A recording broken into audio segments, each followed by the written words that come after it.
අයං බදන්තා ධම්මස්සවනිකා අයං අජස්ස ධම්මස්සාමිස්ස තථාගතස්ස සබ්බඤුනු සම්මා සම්බුද්දස්ස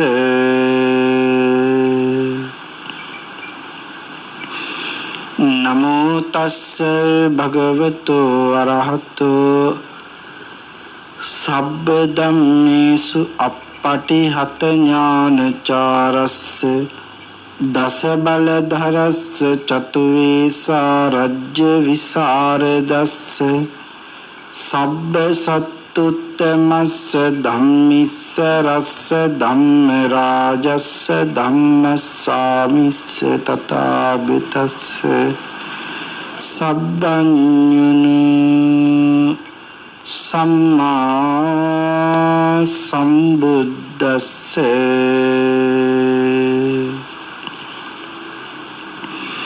නමෝ තස්ස භගවතු වරහතු සබ්බ ධම්මේසු අප්පටිහත ඥානචාරස්ස දස බලධරස්ස චතුවේසා රජ්‍ය විසරදස්ස සබ්බ සත්තුත්තමස්ස ධම්මිස්ස රස්ස ධම්ම රාජස්ස ධම්මස්සාමිස්ස තථාගතස්ස සබ්බඤුනු සම්මා සම්බුද්දස්ස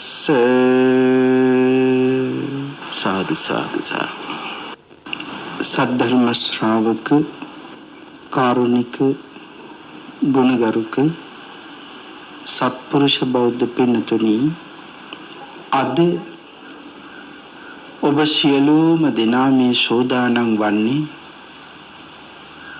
මේ ලෝකයට පහළ වුණේ අසහාය ශාස්ත්‍රවරයාණන් වහන්සේ විසින් මනාකොට දේශනා කොට වදාළ ශ්‍රී සද්ධර්මයේ ශ්‍රවණය කිරීමට ඊටාම දුර්ලභ දුෂ්කර මනුෂ්‍ය ජීවිතයක් ලැබලා තියෙන මොහොතක ක්ෂණ සම්පත්තිය මනාව ගැළපීලා තියෙන මොහොතක තමන් ධර්ම ශ්‍රවණය කරනවා සසරින් එතර යන්නේ. ධර්ම ශ්‍රවණය කරන්නේ නැති කිසිම කෙනෙකුට නිවන් අවබෝධ කරගන්න පුළුවන්කමක් හැකියාවක් ඇත්තේම නෑ මහණෙනි කියලා අපේ භාග්‍යවතුන් වහන්සේ දේශනා කළේ. එහෙමනම් තමන් ධර්ම ශ්‍රවණය කරන්නත් ඕනේ. බණ අහනකොට මහත් වූ බලාපොරොත්තුවක් හදවතේ තියාගෙන බණ අහන්න ඕනේ. අපේ භාග්‍යවතුන් වහන්සේ පැහැදිලි කළා මොකක්ද ඒ බලාපොරොත්තුව? මාමේ ශ්‍රවණය කරන සද්ධර්ම දේශනාව තුළින් මාගේ සිතේ පවතින පංච නීවරණ ධර්මයන් යටපත් වේවා. ඒ වෙනුවට සප්ත බෝධ්‍යංග ආදී ධර්මයන් වැඩි දියුණු වේවා. මේ අති ශ්‍රේෂ්ඨ සද්ධර්ම දේශනාව අතරතුරදී මාහට අති උතුම් වූ මාර්ගයක් ඵලයක් අවබෝධ වේවා කියන ප්‍රාර්ථනාවෙන් යුක්තවම ධර්ම ශ්‍රවණය කරන්ට ඕන යන බව භාග්‍යතුන් වහන්සේ පැහැදිලි කළා. එමනම් පියාණන් වහන්සේ කියා දුන් විදිහටම ධර්ම ශ්‍රවණය කරමු. මේ උතුම් කුසල කර්මය සංසාර සාගරයෙන් එතර යාම උදෙසාම උපනිශ්‍රේ වේවා කියලා ප්‍රාර්ථනා කරගනිමු. පිළිතුරු අද මේ උතුම් ධර්ම දේශනාව සඳහා මම මාතෘකා කරගන්න කල්පනා කළේ පේතවත්තුපාළියේ සඳහන් වෙන කල්ලාටිය කියන පේතවත්තුව ආශ්‍රයෙන් ධර්ම කරුණු ටික ඔබට කියලා දෙන්නේ. පිළිතුරු මිනිස්සු මේ සසරේදී නොදන්නාකම නිසා පව පුරව ගන්න හැටි. මේ සසරේ ඇවිදගෙන යනකොට නොදන්නාකම නිසා පව පුරව ගන්න හැටි, නොදන්නාකම නිසා පුරව ගන්න පාප කර්ම නිසා අනන්ත දුක් වද වේදනාවන් වලට පත් වෙලා දුක් විඳින හැටිත් මේ කල්ලාටිය පේතවත්තු ආශ්‍රයෙන් අපට සාකච්ඡා කරන්න තියෙනවා. විවිධ ධර්ම කාරණා සාකච්ඡා කරන්න තිබුණත් ඒ මාතෘකාව යටතේ ධර්ම කරුණු ටිකක් සාකච්ඡා කිරීම අපට හුඟක් වටිනවා. හුඟක් දුක් විඳලානේ මේ මනුෂ්‍ය ජීවිතය අපි ලබා ගන්නේ. මේ සසරේ හුඟක් පින් කරලා සංසාරේ හුඟක් පින් කරලා ලබාගත් මනුෂ්‍ය ජීවිතේ සත්පුරුෂෝ අපට හම්බුනේ නැති වුණොත් එහෙම මෙලව පරලොව පින්වල දෙන උදාාර ශ්‍රේෂ්ඨ උත්තමයෝ අපට හම්බුනේ නැති වුණොත් එහෙම අපි මේ ලබාපු ජීවිතේම ලොකු අනතුරක තියෙන්නේ. ඒ අනතුර කොයිතරම් භයානකයිද? මම මිත්‍යා දෘෂ්ටික වෙලා ඉපදුනොත් එහෙම මට නිරේමයි විවර වෙන්නේ. මට නැවත මේ මනුෂ්‍ය ලෝකෙන් ගියන් පසුව කොයි වගේ කාලයක නම් මනුෂ්‍ය ජීවිතයක් ලැබෙයිද කියන එක අපි කවුරුත් දන්නේ නැහැ. එතකොට මම මේ දැන් ලැබලා තියෙන වටිනා කියන මනුෂ්‍ය ජීවිතය මේ මනුෂ්‍ය ජීවිතේ මම වැඩිපුරම කලේ පින්ද පවුද? නිකමට හිතන්නේ. කොයිතරම් මම සිල් රැක්කද, කොයිතරම් මම පින් කරාද, කොයිතරම් මම දන් දුන්නාද, කොයිතරම් මම සිත කය වචනේ দমনය කරගත්තද, කොයිතරම් මම සිහියෙන් ජීවත් වුණාද? එතකොට එහෙම හිතලා බලනකොට අපටම හුඟක් දුක හිතෙනවා අපේ ජීවිතේ පිටිපස්ස හැරලා බලනකොට. අපි කාට බැන්නා, අපි කාටවත් නිඳා කළා, අපි කාටවත් චෝදනා කළා, අපි හරියට කේන්ති ගත්තා, අපි හරියට ඊර්ෂ්‍යා කළා, අපි හරියට වෛර කළා, අපි හරියට පලිගත්තා. උට හුඟක් අපි සිල් පළදු කරගත්තා. සැපයක් හොයන්න ගිහලා හුඟක් පව් කර ගැනීමක් තමයි අපේ මේ ජීවිතේ හුඟක් වෙලාවට තියෙන්නේ. හැබැයි සත්පුරුෂයෝ අපට හම්බුනහම, හොඳ කල්යාණ මිත්‍රයෝ හම්බුනහම අපි ළඟට ඇවිල්ලා අපි කරන පාප කර්මයේ භයානකකම පෙන්වලා දීලා ඒ පාපෙන් අත මිදෙන විදිහේ සත්පුරුෂයෝ අපට කියලා දෙනවා. එහෙමනම් අපේ භාග්‍යවතුන් වහන්සේ මේ කාරණාව පැහැදිලි කරනකොට අරමුණු කරගෙන ධර්මයේ දේශනා කරනකොට වැඩ සිටි සවැත් නුවර. පින්සිනි ඈත අතීතයේ බරණස් නුවර හිටියා. ඊ타මත්ම විශිෂ්ට රූප සම්පත්තියක් තියෙන ඊ타මත් ප්‍රියමනාප මහ පුදුමාකාර ලස්සනක් මේ ශාරීරියේ පුරාවටම බැලූ පැත්තෙන් තියෙන ඊ타මත්ම රූමත් කාන්තාව. මහ පුදුමාකාර ලස්සනක් තියෙන.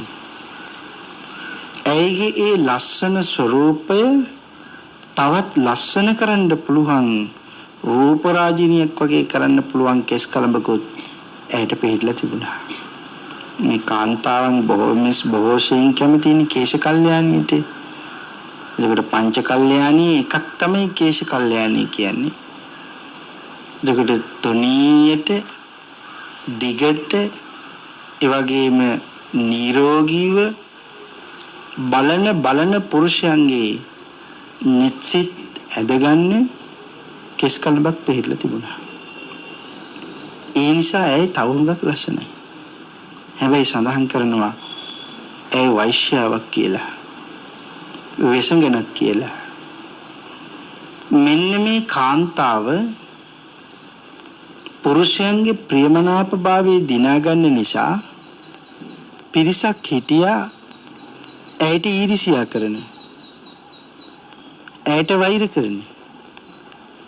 කවුද ඒගොල්ලෝ? මේ වගේම තවත් කාන්තාවන්. ඒ කාන්තාවන් කැමති නෑ මෑට. ඊර්ෂ්‍යයි. මොකද මේ තරම් ලස්සන ඒ කාන්තාවන්ට නැති නිසා. ඉතින් අනිත් පිරිමි පාර්ශවයේ සියලුම දෙනා මේ දිහාම බලන නිසා මේ තරහ ඊර්ෂ්‍යාව වෛරයකට පෙරලිලා පරිගන්න හිතුවා. හැමදාම ඇය නාන්න යනකොට මේ කොණ්ඩේ සෝදලා පිරිසිදු කරනවා. බෙහෙත් ගල්වනවා, පිරිසිදු කරනවා, සුවඳවත් කරනවා. මේ කොණ්ඩේ පුදුම විදිහට ලස්සනට ඇයි තියාගෙන ඉන්නේ. ඒ යන්නේ Tamanට විශ්වාසවන්තම සේවිකාවක් එක තමයි නාන්න යන්නේ. ඒ නාන්න ගියපුවාම දේයට ගෙලිලා නැවත උඩ එන්නේ මේ ඉසේ බෙහෙත් ඖෂධ ගල්ව ගන්න. හැමදාම මේ සේවිකාව බෙහෙත් ඖෂධ ගල්වන්න අවශ්‍ය කරන ද්‍රව්‍යයන් ටික එකතු කරලා ඇයට දෙනවා. ඇයි ඒ ගල්වගෙන ටික වෙලාවක් ඉඳලා නැවත දියට ගිලිලා කොණ්ඩේ හොජගෙන උඩ එනවා. එහෙම තමයි හැමදාම කළේ. හැබැයි සඳහන් කරනවා අර ඊරිසියාකාර කාන්තා පාර්ශවයේ සියලුම දෙනා මේ සේවිකාවට අල්ලස් දීලා යටත් කරගත්තා. ඒ බෙහෙත් ගල්වනකොට ඒ බෙහෙත් ගල්වන බෙහෙත් වලට විෂ කලවම් කරන්න කියලා ඇයට කිව්වා. ඉතින් විෂත් දුන්නා. විෂත් කලවම් කළා. අර කාන්තාව එක දන්නේ නැහැ. නාලා හිසේ බෙහෙත් ටික ගල්වගෙන මොහොතක් ඉඳලා වතුරයට ගිල්ල උඩ එනකොට තෙත්ත ලැබු ගෙඩියක් වගේ කියලා සඳහන් කරනවලු ගෙඩිය උඩ. ඒ කියන්නේ ඔක්කොම කොණ්ඩේ ටික නැවත නොඑන්නම හේදිලා ගැලවිලා ගිහිල්ලා. ඒට හුඟක් දුක හිතුණා. ඒ වගේම ඒට හුඟක් ලැජ්ජ හිතුණා. මගේ තිබුණ ලස්සන මේ මගේ සිරුරෙන් නැතෝ ගියාද? කේශ කල්යාණේ නිසා මං රූප රාජිනියක් වගේ වැජබුණා. දැන් මට රූප රාජිනියක් වෙන්න බෑ, මගේ මූණේ ලස්සනක් නෑ. එහෙම්මම සුදුරෙදි කඩකින් ඔළුව වහගෙන ඒ නුවරින් එළියට යනවා. මේ අනන්ත සැප විඳ විඳ ඉඳපු කාන්තාවක්. ලැජ්ජාව නිසා නුවරින් එළියට යනවා. එදා ඉඳලා මිනිස්සුන්ට මූණ දෙන්නේ නැතිව, මිනිස්සුන්ට මූණ දෙන්න විදිහක් නැතුව ලැජ්ජාවෙන් හැංගි ජීවිතය ගත කරනවා. ටික දවසකින් ලැජ්ජාව යම් තරමක් තුනී වෙලා ගියපුවාම ඒ කල්පනා කරනවා මම දැන් ජීවත් වෙන්න ඕනේ. මම බොහොම සුඛෝපභෝගී ජීවිතයක් ගත කළේ. හැබැයි දැන් මට ඒ සියල්ලම නැහැ. මට දැන් තනියෙන් ජීවත් වෙන්න වෙලා. ඒකෙන් දැන් අර කාන්තාවන් සියලුම දෙනාගේ පරිගැනීම සම්පූර්ණ නැද්ද? පරිගැනීම සම්පූර්ණයි. ඒගොල්ලන්ට හිතෙනවද ඒගොල්ලෝ කොයිතරම් ඒ ඊර්ෂ්‍යාවෙන් පෙළීම කොයිතරම් පාප කර්මයක්ද කියන එක? ඊර්ෂ්‍යාවට පුළුවන්කම තියෙනවා මාව කොහෙට එක්කයි යන්නද? ඊර්ෂ්‍යාවට පුළුවන්කම තියෙනවා මාව නිරයන් වල එක්කගෙන යන්න. සියලු අපායවල වල සැරිසරවන්න.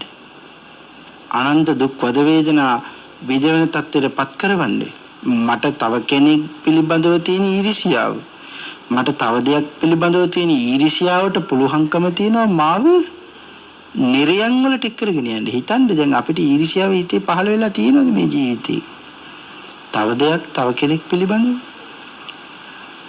ආන්ගේ ඊර්ෂ්‍යාව මාව එක්කයි යන්නේ කොහෙටද? ආන්ගේ අපේ හිතේ පහළ වෙන ඊර්ෂ්‍යාව අපි එක්කගෙන යන්නේ නිරයට නම්. ඒකට හිතන්නකෝ මේ සසර කොයිතරම් භයානකයිද කියලා. එතකොට ඊර්ෂ්‍යාව පරිගැනීමකට පෙළෙනවා. පරිගැනීම අපි වෙක් කරගෙන යන්නේ කොහෙටද? පරිගැනීමත් අපි වෙක් කරගෙන යන්නේ නිරයන් වලටම. එතකොට අපේ ජීවිතවල අපි පරිගන්න පෙළඹිලා නැද්ද? එහෙම නැත්නම් අපි පරි අරගෙන නැද්ද? හිතන්නකෝ. නැවත අපේ ජීවිතේ පිටිපස්ස හැරිලා අපි බැලුවොත් අපි එහෙම පරි අරගෙන තියෙනවා නම් දැන් සඳහන් වෙනකොට පරිගැනීම මාව නිරයන් වලට යන්න වෙනවා කියලා සඳහන් වෙනවා නම් උපදින බොහෝ ආත්ම වල ගන්නාක දුක් විඳින්න වෙනවා කියන කාරණාව පැහැදිලි කරනවා නම් සඳහන් කරනවා නම් අපට හුඟක් දුක හිතෙන්නේ නැද්ද අපි ගැනම? අපි ගැනම දුක හිතෙන ලොකු බයකුත් ඇති වෙනවා. ඒ කියන්නේ මට නිරේ යන්න වෙනවා කියන එක. එතකොට හිතන්නේ කොයිතරම් භයානකයිද කියලා. එහෙමනම් ඒකාන්තවන් එක සම්පූර්ණ කරගත්තා. හැබැයි ඇය අර කොණ්ඩේ නැතුව කියපු කාන්තාව දැන් දුක් විඳිනවා. ඇයට ජීවත් වෙන්න ඕනේ. ඇය මොකද කරන්නේ? තල ඇට වලින් තල විකුණ තල තෙල් විකුණ එහෙම ජීවිතයක් ගත කරනවා. පුංචි ගේ මඩුවක පැත්තකටලා ඉඳගෙන දුක් විඳලා තල හොයාගෙන ඇවිල්ලා තල විකුණලා තල තෙල් හදලා තල තෙල් විකුණලා එහෙම ජීවත් වෙනවා. ඒ ජීවත් වෙන අතරතුර ඇය තවත් ආකාරයක රාජකාරියක් කරනවා. මොකද සඳහන් කරනවා මත්පැන් පෙරනවා කියලා. සුරාව පෙරනවා කියලා. ගෙදර හොරෙන් තියාගෙන සුරාව පෙරනවා. මේ සුරාව පෙරනකොට මෙතෙන්ට මේ සුරාව පානය කරන්න එනවා පිරිමි පාර්ශවයයි. පිරිමි පාර්ශවයයි මෙතෙන්ට ආපුවම සුරාව පානය කරනවා. සුරාව පානය කරපුවාන් පස්සේ ඒගොල්ලන්ට සිහිය නැතු වෙනවා. සිහිය නැතුව ගියපුවාම ඒ තැන් වල වැටි ඉන්න මේ පිරිමියට මේ කාන්තාව මොකද කරන්නේ? ඒගොල්ලන්ගේ වස්ත්‍ර අරගෙන ඇඳගෙන තියෙන වස්ත්‍ර හොරකම් කරනවා. ඒකට බලන්නකෝ ඇයි මොනවද මේ කරන්නේ? තලත් තිකුණනවා, තල තෙල තිකුණනවා, ඒ වගේම සුරාවත් විකුණනවා.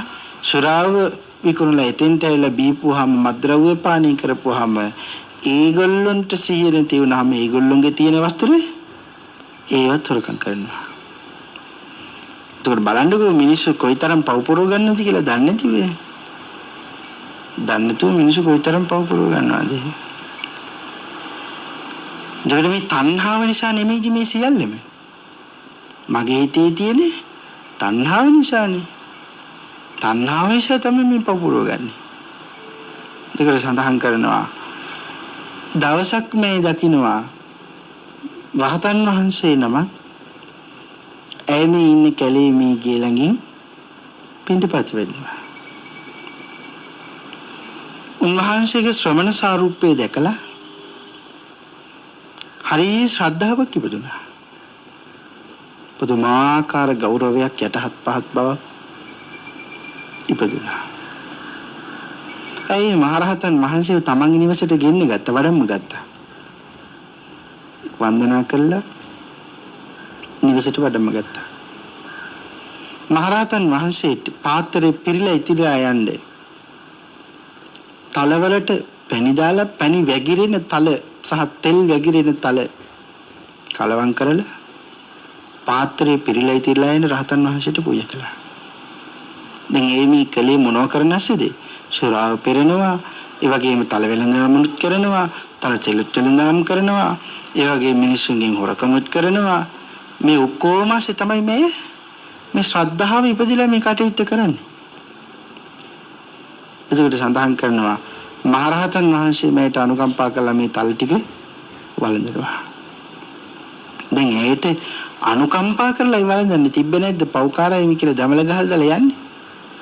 රහතන් වහන්සේ කොයි තරම් අනුකම්පා සහිතයිද? ඒට අනුකම්පා කළා ඒක වළඳනවා. වළඳන වෙලාවේ තවත් පින්කමක් කරගන්නවා. එහෙම වළඳන මහා ශ්‍රාවකයන්න් වහන්සේට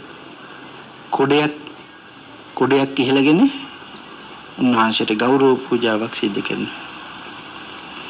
මේ විදිහේ විශාල පින්කමක් සිදු කරගත්තා. එහෙම පින්කම සිදු කරගත්තා.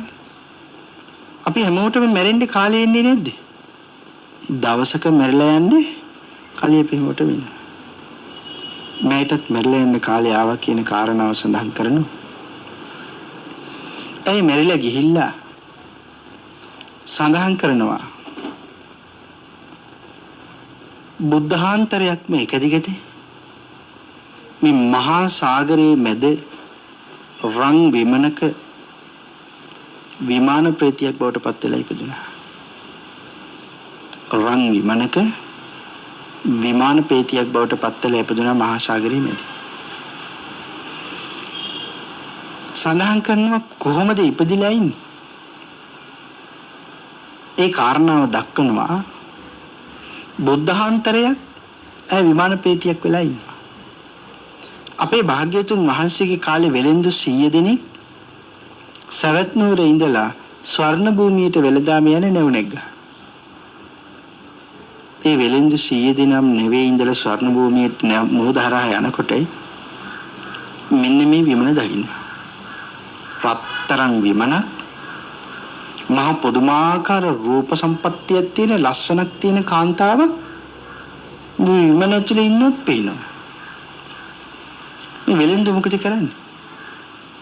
වෙලෙන්දු මේක දැකලා අහනවා මේ රන් විමන තුල ඉන්න ඔබ කවුද? ඔබ මිනිස්සෙක්ද? එහෙම නැත්නම් ඔබ අමනුෂ්‍යෙක්ද? ඔබ කවුද කියලා. ඔබ බොහොම ප්‍රියමනාපයි බොහොම ලස්සනයි අපි ඔබ දකින්න කැමති එළියට එන්න කියලා කිව්වා. ඒ වෙලේ මතක් කරනවා මට හරි ලැජ්ජයි. මට එළියට එන්න බෑ. මට හරි ලැජ්ජයි. මට එළියට එන්න බෑ. ඒකට අහනවා ඇයි ඔබට එළියට එන්න බැරි? ඇයි ඔබට ලැජ්ජයි? ඒ වෙලේ මතක් කරනවා මම මේ විමානය ඇතුලේ හිටියට බොහොම ලස්සන රූප සම්පත්තියක් ලැබලා තිබුණාට දිලි මං හිටියට මං ඉන්නේ මගේ කොණ්ඩෙන් මගේ මුළු ඇඟම වහගෙන මං නිර්වස්ත්‍රවයි ඉන්නේ මට ඇඳගන්න වස්ත්‍රයක් නැහැ ඒ නිසා මගේ තියෙන කොණ්ඩෙන් තමයි මම මේ මුළු ශරීරෙම උතාගෙන විලි වහගෙන ඉන්නේ ඒකට දැන් ඇයි මේ විශාල කොණ්ඩයක් ලැබලා තියෙන්නේ? ඇයි මේ විමාන ප්‍රේතියක් වෙලා ඉපදිලා ඉන්නේ? ඒ කෙලිම නිරේ ඉපදෙන්න යන්න ඉපයි. සඳහන් කරනවා මහරහතන් වහන්සේට දුන්න දානීය බලය නිසා. ඒ විතරක් නෙවෙයි මහරහතන් වහන්සේට හිස කුඩේ ඉහළගෙන ඉන්නකොට කරපු ගෞරව පූජාවත් දානෙ වළඳලා අවසානයේදී මේ මහා ශ්‍රාවකයන්න් වහන්සේ ධර්මයේ දේශනා කරනකොට ඒ බණ අහගෙන ඉඳලා ධර්ම දේශනාව අවසන් වෙනකොට විශේෂ ප්‍රාර්ථනාවක් කළා අනේ මටත් මේ කේශ කල්යාණින් අගතෙන්පත් වෙන්න පුළුවන් නම් කේශ කල්යාණින් මට පිහිටන සිරුරක් මට ලබන්න පුළුවන් නම් සසරදී කියලා ඒ ප්‍රාර්ථනාවක් කළා. ඒ ප්‍රාර්ථනාව නිසා ඇයට එහෙම ලැබුණා. බුද්ධාන්තරයක්ම විමාන ප්‍රේතියේ මේ විමානය ඇතුලේ ඉඳගෙන කිසිම දවසක බඩගින්න හිටියේ නැතුව ආහාර පාන ආදියෙන් කිසිම අඩුවක් නැතුව ජීවත් වුණා. මේ වෙලෙන්දු මෙහෙම අහනකොට මතක් කළා මට වස්ත්‍ර නැහැ කියලා. ඒකට වෙලෙන්දු මතක් කළා එහෙනම් අපි ඔබට වස්ත්‍ර දෙන්නම් ඒව ඇඳගෙන විමනෙන් එළියට එන්න කියලා. ඒ වෙලේ මතක් කළා ඒක මට බෑ. ඔබට වස්ත්‍ර මට දෙන්නම ඕනනම් ওই වස්ත්‍ර ටික ওই නැවේ ඉන්න රත්නත්‍රේ සරණ ගියපු සිල් ආරක්ෂා කරන පින්වන්ත වෙලෙන්දෙක් පින්වන්ත උපාසකෙක් ඔහුට දීලා මට ඒ පින අනුමෝදන් කරන්න කිව්වා. සඳහන් කරනවා ඒ පින අනුමෝදන් කරනවත් එක්කම ඇයට වස්ත්‍ර ලැබුණා කියලා. මේක මේ වෙලෙන්දු 100 දිනම දැක්කා. බලාගෙන ඉද්දි මේ කාරණාව ඔප්පුන නිසා ඒ සියලුම දෙනා අනන්ත සතුටටපත් වුණා. මේ අවස්ථාවේදී මේ උපාසකතුමා අනිත් වෙලෙන්දන්ට බණත් කිව්වා. සීලේ ධර්මයේ පිහිටුවා. බලන්නකො එක සත්පුරුෂයෙක් ඇසි විශාල පිරිසකට. එකම සත්පුරුෂයෙක් ඇති බොහෝ විශාල පිරිසකට. මේ නැවක ඉඳගෙන සීල වෙලෙන්දන්ව ධර්මයේ පිහිටනවා. ඉතින් මේ අය පස්සේ නැවත කතා කරලා අහනවා මේ විමාන ප්‍රේතියගේ. එතකොට ඔබ සැප විඳින්නේ මොකක් නිසාද? ඒ වෙලේ මතක් කළා මං සැප විඳින්නේ අර මහරහතන් වහන්සේට දාන දෙන්න නිසා. එතකොට ඔබ නිර්වස්ත්‍ර වෙලා ඉන්නේ මොකක් නිසාද? මම ඇඳුම් හොරකම් කරපු නිසා. එහෙම කාරණා මතක් කළා. බුද්ධාන්තරයක මම මෙහෙම හිටියා. හැබැයි මට තව එච්චර කාලයක් ජීවත් වෙන්න නෑ මේ තත්ත්වේ. මගේ පින දැන් හුඟක් ෂේ වෙලා ගිහිල්ලායි තියෙන්නේ. මෙතනින් තව මාස 4කින් පස්සේ මට යන්න වෙන්නේ අවීචි මහ නරකෙට. ඒ නිරේ පිළිබඳව කාරණා ඇයි විසින්ම සඳහන් කරලා තියෙනවා. ඒ බොහොම දුකටපත් වෙලා මතක් කරනවා තව මාස 4කින් මට මේ ස්ථානෙන් මැරෙන්න වෙනවා. මට මැරිලා යන්න වෙනවා. එහෙම මැරිලා ගිහිල්ලා මට ඉපදෙන්න වෙනවා නිරේ. අවීචි මහ නරකයට මාව වැටෙනවා. දැන් ඇයි විසින්ම මේක කියනවා. ඇයම දන්නවා මං ඊළඟට යන්නේ මෙතෙන්ටයි කියලා. ශෝක කරනවා ඇයි? දුක් වෙනවා ඇයි? මට මෙතෙන්ටයි යන්න වෙන්නේ. ඇයි කියනවා අවීචි මහ නරකයේ මොන වාගේද කියන කාරණාවත් ඇයි මෙතන සඳහන් කරනවා. කොන් 4ක් තියෙනවා. දොරවල් 4ක් තියෙනවා. කොටස් වශයෙන් ප්‍රමාණ කරන ලදුව මනාකොට 4ට බෙදෙන ලද්දේ යකඩ පවුරකින් වට කරන ලද අතර යකඩ පේනකින් වහලා තියෙනවා. මේ අවීචි මහ නරකයේ හැටි. ඒ අවීචි මහ නරකයේ යකඩ වූ බිම මනාකොට දිලිසෙන්නේය. හාත්පසම මහා ගිනිදෙල් වලින් නිරන්තරයෙන්ම රත් වන්නේ.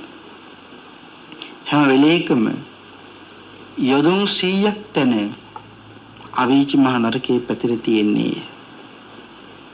මම අන්න ඒ වගේ මහ නිරේට වැටිලා බොහෝ කාලයක් මුළුල්ලේ දුක් වද වේදනා විඳින්නයි තව මාස 4කින්ම යන්නේ. මම විසින් කරන ලද පාප කර්මයාගේ විපාක නිසායි මට ඒතනට යන්න වෙන්නේ. මං කරන ලද පාප කර්ම වලට විපාක මට විඳින්න වෙනවමයි. ඒ විඳින්න වෙනකොට මට ශෝක කරන්න වෙනවමයි. මට දුක් විඳින්න වෙනවමයි. එහෙම කාරණාය මතක් කරනකොට මේ නැවේ ඉන්න ශ්‍රද්ධාවන්ත මිනිසයාට අර අපි මතක් කළේ උපාසක කෙනෙක් හිටියා කියලා. ඒ උපාසකතුමාට හරි අනුකම්පාවක් ලැබුණා ඒ කියන්නේ. ඒ උපාසකතුමා ඇයට මතක් කරනවා. මට දානි දීලා ඔබට මේ මෙච්චර සැප සම්පතක් දුන්නා නම් මම මේ සියල්ලෝම අනිකුත් සියලු වෙලෙන්ද හැමදිනක්ම ධර්මෙහි මම සමාදන් කෙරුවා. ඒගොල්ලෝ මම සමාදන් කරවනවා ධර්මෙ. ඒ වගේම භාග්‍යවතුන් වහන්සේ පාවැඳලා මම ඒ පින් ඔබට මම අනුමෝදන් කළා. ඔබ මන් නිරීම මුදවනවා. එහෙම කාරණා මතක් කරපුවාම අර ස්ත්‍රිය හරි සතුටු වුණා. ඒ ලබාපු පුණ්‍ය බලයෙන් වස්ත්‍ර යුගලවල් දෙකක් මවල මේ වෙලින්ද ගැතේ මේ උපාසකයා ගැතේ තියෙනවා. තීලය මතක් කරනවා. ඔබ සවැත් නුවරට ගියපුවාම මගේ ලෝතුරා බුදුරජාණන් වහන්සේව හම්බ වෙන්න යන්න.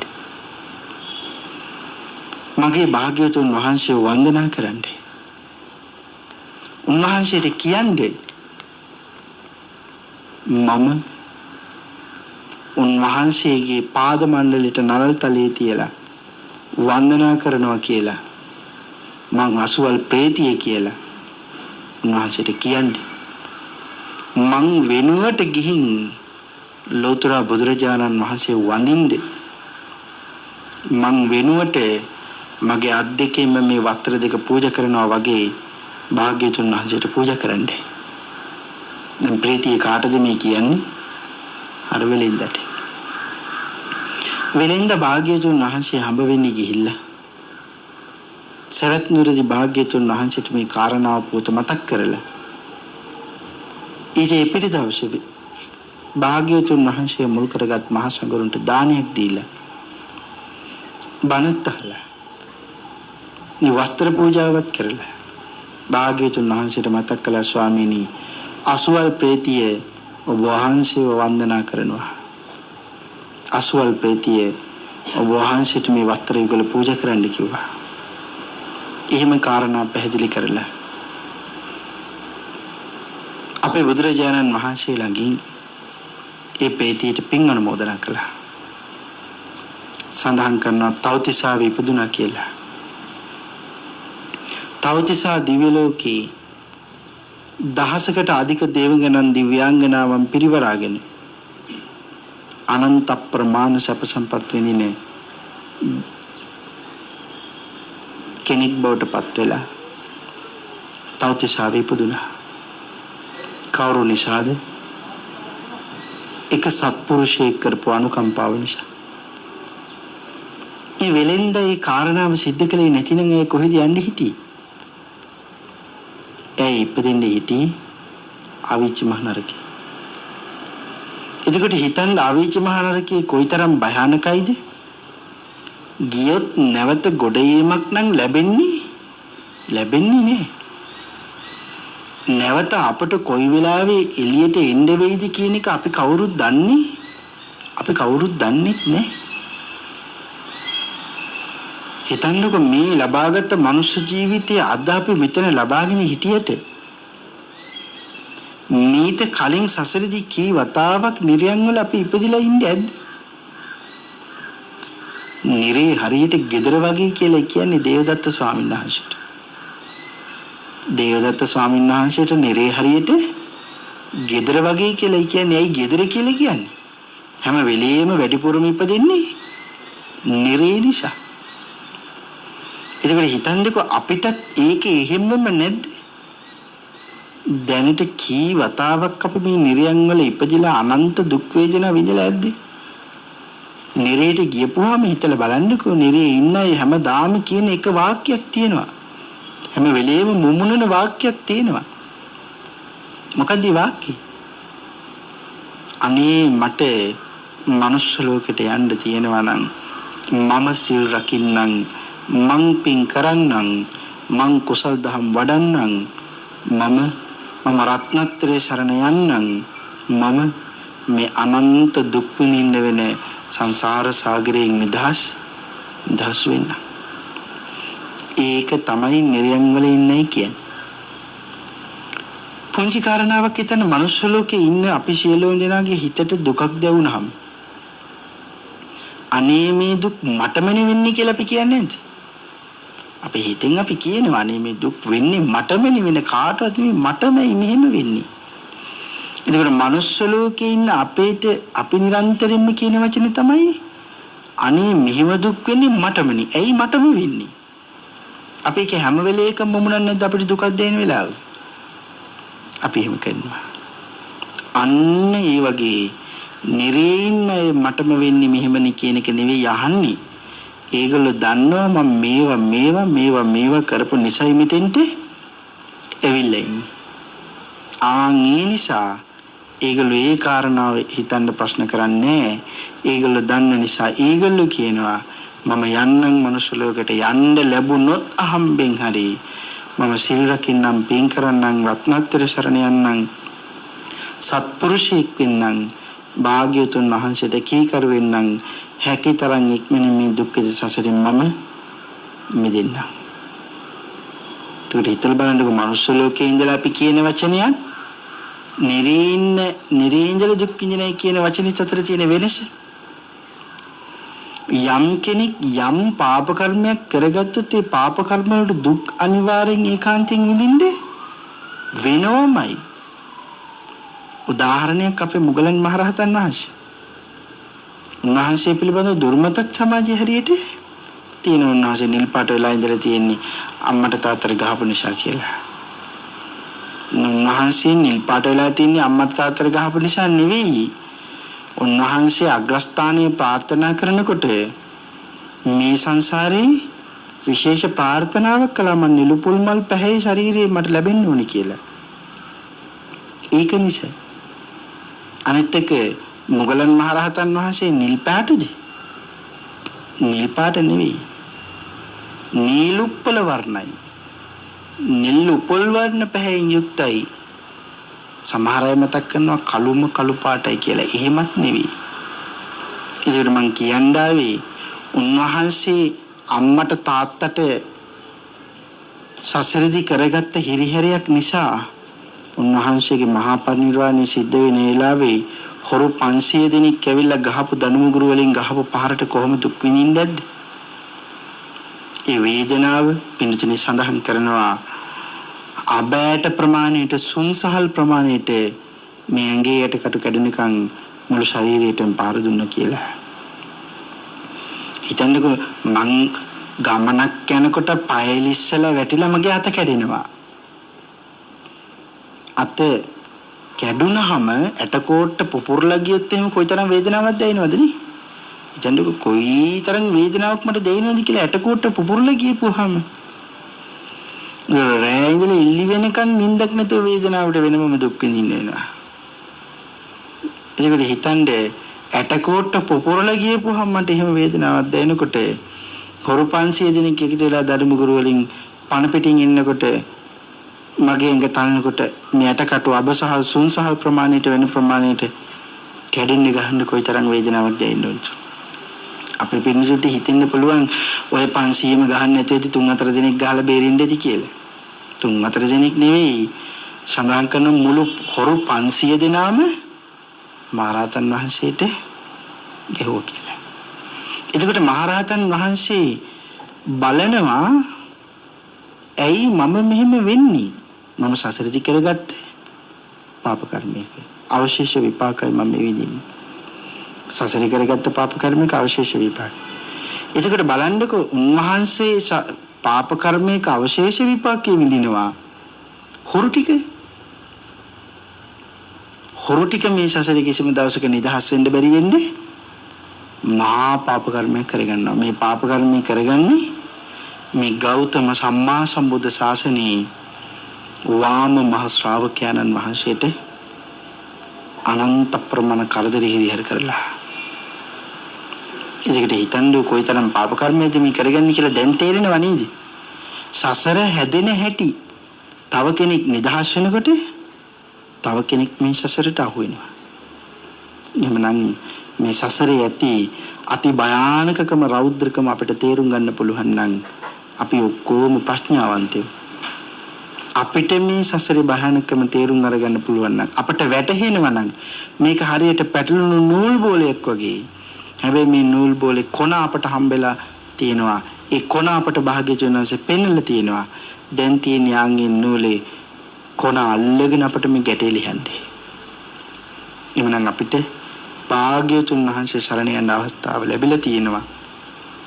උන්වහන්සේ මනාව පෙන්වුව මහණෙනි මේ සසර භයානකයි. අති භයානක සසරේ අපි හුඟක්ම කරගන්නේ පින්ද කුසල්ද මේ සසරේ ඇවිදගෙන යනකොට. වැඩිපුරම කරගන්නේ පව්. දැන් ඔයගොල්ලෝගේ ජීවිතයන් පැත්ත හැල්ල බලන්නේ. හිත හැරුණ අතේ පව් සිද්ධ වෙනවනේ සතිපට්ඨානෙ වැරදුනොත්. තණ්ඩ කොයිතරම් පාප කර්ම කරගෙන යන්නේ.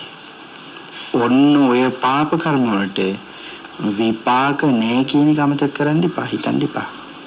සියලුම පාප කර්ම වලට අපට විපාක විඳින්න වෙනවමයි. හරියට අලුයට හැංගුනේ ගිනි පුපුර වගේ අන්න එදාට විපාක විඳින කොටයි අපිට තැවෙන්න වෙන්නේ. ඒ නිසා මේ භයානක වූ සසර පිළිබඳව කාරණා තේරුම් අරගෙන සසරින් අත මිදෙන්න එදා අපේ භාග්‍යවතුන් වහන්සේ මේ කල්ලාටිය පේතවත් ආශ්‍රයෙන් ධර්ම කාරණා කියලා දෙනකොට බොහෝ දෙනෙක් සසර බිය උපදවගෙන සංසාර සාගරයෙන් එතරටපත් වුණා කියලා සඳහන් කරනවා. ඔබ සියලුම දෙනාටම සසර බිය උපදවගෙන පාප කර්ම වලින් නිදහස් වෙලා පුංචිම හෝ පාප කර්මයක් වෙන්න තියෙනවා නම් අපේ අතින් ඒ පාප කර්මයට ලැජ්ජ වෙලා බය වෙලා මම පව් කරන්නේ ස්වාමීනි, මම භාග්‍යවතුන් වහන්සේගේ ශ්‍රාවකෙක් ස්වාමීනි, මම සසරෙන් අත මිදෙනවා ස්වාමීනි කියලා ඒ වුණ පොරොන්දුව හරියට මෙටු කරගෙන හිමීට මේ සංසාර සාගරයෙන් පාරමිතා සම්පූර්ණ කරන ගැලවිලා යන්න ඔබ සියලු දෙනාට මගේ භාග්‍යවතුන් වහන්සේගේ ආශිර්වාදේ නිරන්තරයෙන් උදාපත් වේවා කියලා ආශිර්වාද කරනවා. සාදු සාදු සාදු. මේ උතුම් සද්ධර්ම දේශනාවෙහි පින්වන්ත දායකත්වයේ දීගල රතුකහෝ දීගල අංක 21කින් 1 ලිපිනෙහි පදිංචි දීගල ගුණරත්න පින්වත් මහත්මාණන් ඇතුළු කාරුණික ගුණගරුක පින්නතුන්ද විසින් පරලෝසපත් කෝරළේ ගෙදර බිසෝමණිකේ පින්වත් මෑණියන්ටත් ජේනදාස ජයසිංහ පියාණන්ටත් කෝරළේ ගෙදර යසෝමණිකේ පුංචි අම්මා ඇතුළු සංසාරගත පරලෝසපත් සියලුම ඥාතීන්ට මේ උතුම් වූ පුණ්‍යානුමෝදනාව වේවා කියන ප්‍රාර්ථනාවෙන් යුක්තව උතුම් වූ වරමුණු වශයෙන් තබාගෙන මේ මහත් වූ කුසල කර්මය සිද්ධ කර ගන්නට යෙදුණා. ඒ වගේම අද දිනට ජන්මදිනයේ සමරන තමන්ටත් දුවදරුවන්ටත් නිරෝගී චිරජීවනයේ රත්නත්‍රි අනන්ත ගුණ බලයෙන් උදාපත් වේවා කියලා ආශිර්වාදයෙන් ප්‍රාර්ථනාවන් සිද්ධ කරනවා. ඒ වගේම හරංකහව මුලගොඩ අංක 279 ලිපිණියේ පදිංචි ප්‍රේමවතී ජිනසේන පින්වත් මහත්මිය විසින්ද මේ උතුම් වූ දේශනාව සඳහා දායකත්වයේ ලබා දී තිබෙනවා. පරලෝසපත් සංසාරගත සියලුම ඥාතීන්ටද මේ සියලුම පින් අනුමෝදන් වේවා. ප්‍රේමවතී ජිනසේන පින්වත් මෑණියන්ට නිරෝගී චිර ජීවනයේ රත්නත්‍රි අනන්ත ගුණ බලයෙන් උදාපත් වේවා කියලා ආශිර්වාදයෙන් සිද්ධ කරනවා. ඒ වගේම වැරැල්ලගම කුරුඳුවත්තේ පදිංචි චමිල සෙනරත් පින්වත් මහත්මාණන් සහ සාගරිකා හේවාවසම් මහත්මිය විසින්ද මේ උතුම් වූ සද්ධර්ම දානීයට දායකත්වයේ සපයනවා. වසර 5කට පෙර පරලෝසපත් අතුල හේවාවසම් ලොකු අයියාට සහ ධර්මසේන හේවාවසම් පියාණන්ට පින් පැමිණවීමත් අමරසිංහ අතාවුද පින්වත් මහත්මාණන්ට පින් පැමිණවීමත් ගුණවති මෑණියන්ට රත්නායක මහත්මාණන්ට කුසුමා ප්‍රියදර්ශනී නන්දනියට ඇතුළු දෙපාර්ශවයේම පරලෝසපත් සංසාරගත ඥාතීන්ට පින් අනුමෝදනා සිද්ධ කරනවා. යසෝමණිකේ අතාවුද මෑණියන්ටද ගුණසේන පියාණන්ටද නිරෝගී චිරජීවනයේ රත්නත්‍රි අනන්ත ගුණ බලයෙන් උදාපත් වේවා කියලා ආශිර්වාදයෙන් සිද්ධ කරනවා. චමිල සෙනරත් මහත්මාණන්ගේ ව්‍යාපාර කටයුතු සාර්ථක කර ගැනීමට රත්නත්‍රි අනන්ත ගුණ බලයෙන් නිරෝගී චිරජීවනයේ උදාපත් කර ගැනීමට මේ කුසල කර්මියෝ උපකාරයක් වේවා. ඒ වගේම මෙවර සාමාන්‍ය පෙළ විභාගයට පෙනී සිටින පවනි රත්නායක දියණියටද රත්නත්‍රි අනන්ත ගුණ බලයෙන් නිරෝගී චිරජීවනයේ උදාපත් වේවා. ඇයගේ සියලුම අධ්‍යාපන කටයුතු සාර්ථක වේවා කියලා ආශිර්වාදයෙන් සිද්ධ කරනවා. ඒ වගේම වාසල කෝට්ටේ මැදබැද්ද චමින්ද ස්ටෝසේ පදිංචි මාලනී සිංගප්පුලිය ආරච්චි පින්වත් මහත්මිය ඇතුළු පවුලේ සෑම සිළු දෙනාම විසින්ද මේ උතුම් වූ සද්ධර්ම දානීය සඳහා දායකත්වයේ ලබා දී තිබෙනවා. පරලෝසපත් නිමල් චන්ද්‍රසිරි රණවිරුවානන්ට මලනුවන්ට පින් පැමිණවීම, රෝහිණී මැදබැද්ද නැගණියට පින් පැමිණවීම, විමල් ජයසිරි අයියා ඇතුළු මියගේ සියලුම ඥාතීන්ට පින් අනුමෝදනා සිද්ධ කිරීම, නොවැම්බර් 17 වෙනි දින උපන් දිනයේ යෙදෙන මාලිනී සිංගප්පුලි ආරච්චි මහත්මියට රත්නත්‍රි අනන්ත ගුණ බලයෙන් නිරෝගී චිරජීවනයේ ලැබේවයි ආශිර්වාද කිරීම, මැදබැද්ද බෝධිමළු විහාරාධිපති අවසරයි පූජනීය රොටවැවේ පියදස්සේ මහමිපාණන් වහන්සේ ඇතුළු මහ සංඝරුවන්ට පින් පැමිණවීමත් බලාපොරොත්තු වෙනවා. රැස්කල සියලු පින් පරලෝසපත් ඥාතිවරුන්ට අනුමෝදන් වේවා. ආශිර්වාද කළ සියලුම දෙනාට රත්නත්‍රි ආශිර්වාදයේ උදාපත් වේවා. ඒ වගේම හාරිස්පත්තුව මැදවල බෝතට පාර අංක 137 නිවසේ පදිංචි පේරාදෙණිය විශ්වවිද්‍යාලයේ සෞඛ්‍ය මධ්‍යස්ථානයේ සේවයේ නියුතු සුජීව අබේරත්න පින්වත් මහත්මිය ඇතුළු පවුලේ සෑම සිළු දෙනාම විසින්ද මේ උතුම් වූ සද්ධර්ම දානමය කුසල කර්මයට දායකත්වයේ ලබා දී තිබෙනවා. වසරකට පෙර පරලෝසපත් චන්ද්‍රා ඒකනායක පින්වත් මෑණියන්ට පින්පෙමිණ වීම වසර දෙකමාරකට පෙර පරලෝසපත් නිලන්ත උදය කුමාර අබේරත්න එකම සහෝදරයා ඇතුළු පරලෝසපත් සියලුම ඥාති වර්ගයටද පුණ්‍යානුමෝදනා වේවා කියලා පින් අනුමෝදනා සිද්ධ කරනවා. ඒ අබේරත්න පියාණන් ඇතුළු පවුලේ සෑම සිළු දිනාටම රත්නත්‍රි අනන්ත ගුණ බලෙන් නිරෝගී චිරජීවනයේ උදාපත් වේවා කියලා ආශිර්වාදයෙන් සිද්ධ කරනවා. රසකල සියලුම පින්දහම් සම්මාදිට්ඨිගත බ්‍රහ්ම රාජීන් දිව්‍ය රාජීන් මහන්සියලාට අනුමෝදන් වේවා කියලා ප්‍රාර්ථනාවන් සිද්ධ කරනවා. ඒ වගේම අවසරයි බෞද්ධ මාධ්‍ය ජාලයේ නිර්මාතෘවර බෝධිසත්ව ගුණෝපේත දරණාගම කුසල ධම්ම මහා ස්වාමින් වහන්සේ බෞද්ධ මාධ්‍ය ජාලයේ වර්තමාන අධ්‍යක්ෂක බොරලන්දේ වජිරඥාන අවසරයි මහා ස්වාමින් වහන්සේ ඇතුළු රටට දැයට නිර්මල වූ පර්‍යාප්තිය දානය කරන්න වෙහෙසෙන බෞද්ධ කාර්ය මණ්ඩලයේ සෑම සිළු දෙනාටමද මේ සියලුම පින් අනුමෝදන් වේවා කියලා ප්‍රාර්ථනාවන් සිද්ධ කරනවා. ඒ වගේම සද්ධර්ම ශ්‍රවණී කරන සහභාගී වූ සෑම සිළු දෙනාටම මේ සියලුම පින් අනුමෝදනා වේවා. ආබාධිත රණවිරුවන්ටත් සියලු රණවිරු පවුල් වලටත් හැම දිනාටම මේ සියලුම පින් අනුමෝදන් වේවා. ත්‍රිනිකායික අතිපූජනීය මහානායක ස්වාමින් වහන්සේලා සහ අනුනායක මාහිම්පාණන් වහන්සේලාට ඒ වගේම අවසරයි අතිපූජනීය පෙඬරුවේ ශ්‍රී උපාලි අනුනායක ස්වාමීන් වහන්සේටත් මේ සියලුම පින් අනුමෝදනා වේවා කියලා ප්‍රාර්ථනාවන් සිද්ධ කරනවා. සද්ධර්ම ශ්‍රවණී කළ සියලුම දිනාටද මේ සියලුම පින් අනුමෝදනා වේවා කියලා ප්‍රාර්ථනා කරනවා. ඔබට මට ඊ타ම ඉක්මන් භවයක ඊ타ම කෙටි කාලයකින් සැප සහිත ප්‍රතිපදාවෙන් ආර්ය ධර්මාවබෝධයෙන් සැනසීම දෙසාම මේ උතුම් කුසල කර්මිය පාරමී ධර්මයන් බවටම පත් වේවා කියලා ප්‍රාර්ථනා කරගනිමු. සාදු සාදු සාදු. ආකාශට්ඨා ච බුම්මට්ඨා දීවානාගා මහිද්దికා පුඤ්ඤන්තං අනුමෝදිत्वा චිරන් රක්칸තු ලෝක සාසනන්ති දේවෝ වස්සතු කාලේන සස්්‍ය සම්පත්ති හෝතු ච පීතෝ භවතු ලෝකෝ ච